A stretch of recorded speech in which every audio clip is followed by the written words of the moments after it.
दूर ठाकुर जी पहरेदारी कर रहे थे कि कहीं भानुमति नहीं आ जाए, और यहां चिंता कर रहे थे कि द्रौपदी इतनी देर क्यों लगा रही है।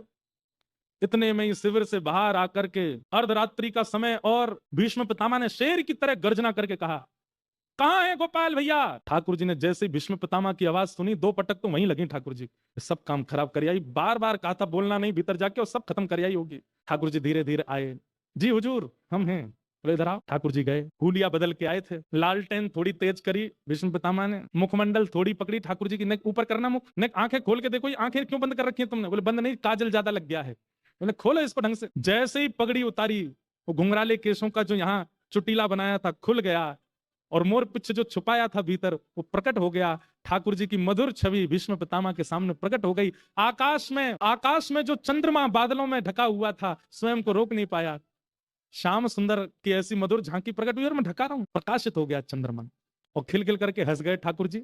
जैसे कुछ गड़बड़ी करके बालक हंस जाते हैं, ऐसे ठाकुर जी हंस गए। पितामह भीष्म बोले, मुझे पता थी तू ये और तो कोई कर नहीं सकता, छलिया कपटी, तेने भानुमति को द्रौपदी में बदल दिया, कौरवों को पांडवों में बदल दिया, सारा रुख ही बदल दिया महाभारत का। ठाकुर जी बोले हम जय जय हैं। कौन है? बोले वृंदावन बिहारी लाल। ठाकुर जी बोले हम जय जय हैं। लेकिन भीष्म पितामह ने अपनी आंखों का रंग बदला, और द्रौपदी का हाथ पकड़ के बोले, सुन द्रौपदी, आशीर्वाद तो मैंने दिया है अखंड सौभाग्यवती भव का, पर मैं जिम्मेवारी इसको देता हूं, ये 5 की रक्षा करे। अंतिम दिन मुझसे मत मांगना अपने 5 पतियों को, इससे मांगना, इसको सौगंध है इन 5 के। देखो भीष्म पितामह की बुद्धि, बोले 5 को जीवित रखने का आशीर्वाद मैंने दिया, और जिम्मेवारी मैं देता हूं इसको, मेरी जिम्मेवारी नहीं है। मैं तो युद्ध करूंगा और कल से ये बचा के दिखाए उनको, इसकी जिम्मेवारी।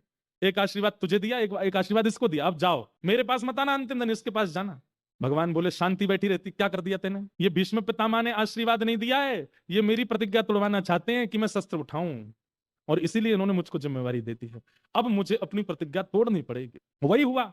अगले दिन जैसे युद्ध प्रारंभ हुआ, पितामह भीष्म ब्रह्म मुहूर्त में ही अपना रथ लेकर के रणभूमि में खड़े हो गए, प्रतीक्षा कर रहे हैं सूर्य उदय की। और आज जैसे सूर्य उदय हुआ, भीष्म पितामह ने एक ऐसा चक्रव्यूह बनाया था कि आज अर्जुन को कोई नहीं बचा सकता, और युद्ध प्रारंभ होते ही क्षण भर में उस चक्रव्यूह के अंदर अर्जुन आ गया, और पितामह भीष्म का बाण अर्जुन के ऊपर, कोई नहीं बचा पाएगा। भगवान ने चारों ओर दृष्टि घुमा करके देखा, आज तक तो बचा लिया था अर्जुन को, पर अब संभावना नहीं है। और पितामह भीष्म के पास एक ऐसी मंत्र विद्या थी, उस मंत्र विद्या से यदि उन्होंने बाण छोड़ दिया, जिसको मारने के लिए छोड़ा, वो गुफा में प्रवेश कर जाए, वो समुद्र में प्रवेश कर जाए, वो इंद्र के पास चला जाए, धनुष वहीं जाकर के उसको मारेगा। और उसी मंत्र का संधान करते हुए भीष्म पितामह ने अर्जुन को केंद्र में लिया, बोले भाग, जहां तक तेरी क्षमता हो भाग।